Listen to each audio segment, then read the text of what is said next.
Shalom, selamat pagi bagi kita semua.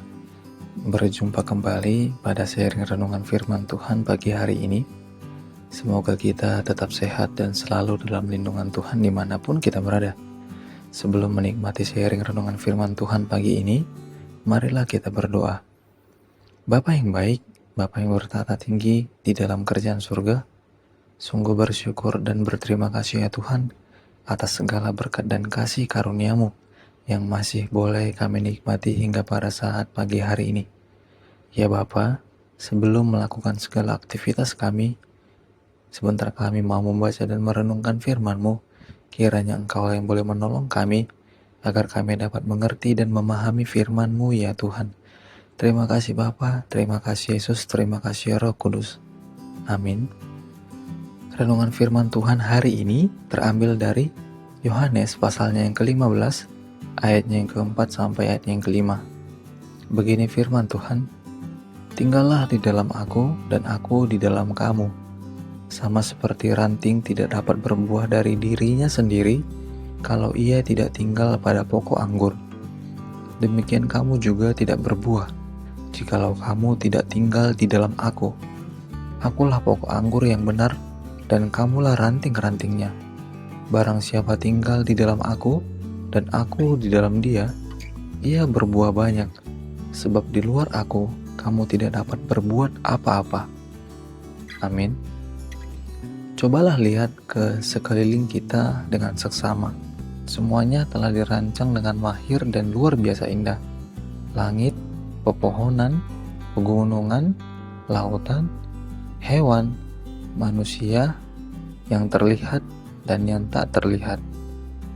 Sebagai manusia yang diciptakan Tuhan, kita bisa melihat bahwa kita dapat bernafas karena kita telah diberikan paru-paru, oksigen, dan lingkungan yang dapat menopang kehidupan. Kita bisa bergerak karena kita telah diberi otot, tendon, dan otak yang mengatur tubuh kita.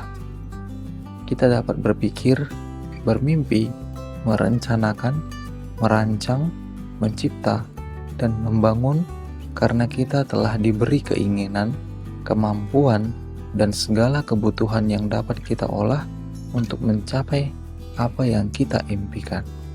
Jika dilihat dan direnungkan, ternyata semua yang Tuhan ciptakan itu terlalu kompleks dan rumit. Namun, semuanya dapat berjalan sesuai dengan fungsinya masing-masing. Terkhusus kita yang diciptakannya dengan sangat unik, yaitu serupa dan segambar dengannya. Jika kita melihat juga ketika Tuhan menciptakan manusia dari debu tanah, Tuhan pun mengembuskan nafas hidup kepada manusia dan akhirnya menjadi makhluk hidup.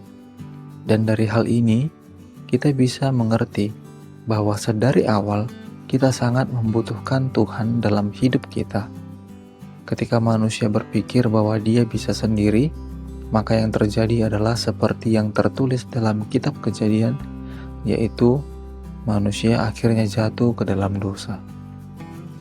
Jadi, sebagai makhluk ciptaan Tuhan, sudah menjadi fakta dan suatu kepastian bahwa kita pun sangat bergantung kepadanya.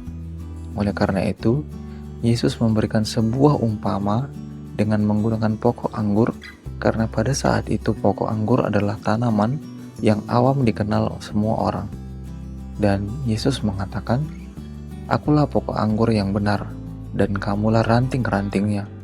Barang siapa tinggal di dalam aku, dan aku di dalam dia, ia berbuah banyak.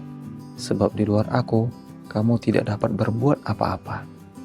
Jelas, seperti yang dikatakan Yesus bahwa dia adalah pokok anggur yang benar, karena dia adalah pencipta kita, dan dialah yang memberikan kita nafas hidup sehingga kita bisa hidup sampai saat ini. Dan ketika Yesus mengatakan bahwa kita harus tinggal di dalam dia, karena memang dialah yang dapat memberikan semua yang kita butuhkan dalam menjalani hidup ini, karena dialah sumber segalanya. Dialah sumber kebenaran sejati dan hikmat sejati. Sehingga ketika kita tidak tinggal di dalam Tuhan, maka yang terjadi adalah kita memberontak Dia sebagai pencipta kita, dan akhirnya kita menjauh dari sang sumber kehidupan.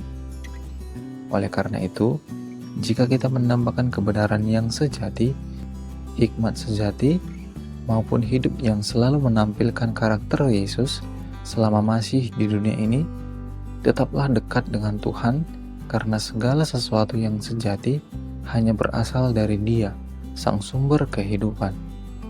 Maka marilah kita senantiasa mau tinggal di dalam Tuhan, sehingga kita dapat berbuah banyak. Amin.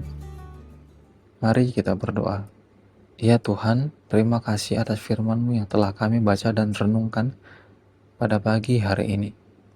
Ya Tuhan, benar bahwa di luar Engkau, kami tidak dapat berbuat apa-apa. Ampunilah ketika kami mencoba melakukannya sendiri. Kami sangat membutuhkan-Mu setiap hari ya Tuhan. Kami sangat membutuhkan hikmat dan bimbingan-Mu dalam hidup kami. Bantu kami tetap di dalam-Mu, dan pangkaslah buah yang tidak benar yang mungkin kami hasilkan. Terima kasih ya Tuhan, berkatilah segala aktivitas dan pekerjaan kami hari ini, dan biarlah kami selalu dapat menyenangkan hati-Mu, hanya di dalam nama anak-Mu Yesus Kristus, Tuhan dan Juru Selamat kami yang hidup. Kami telah berdoa dan mengucapkan syukur. Amin.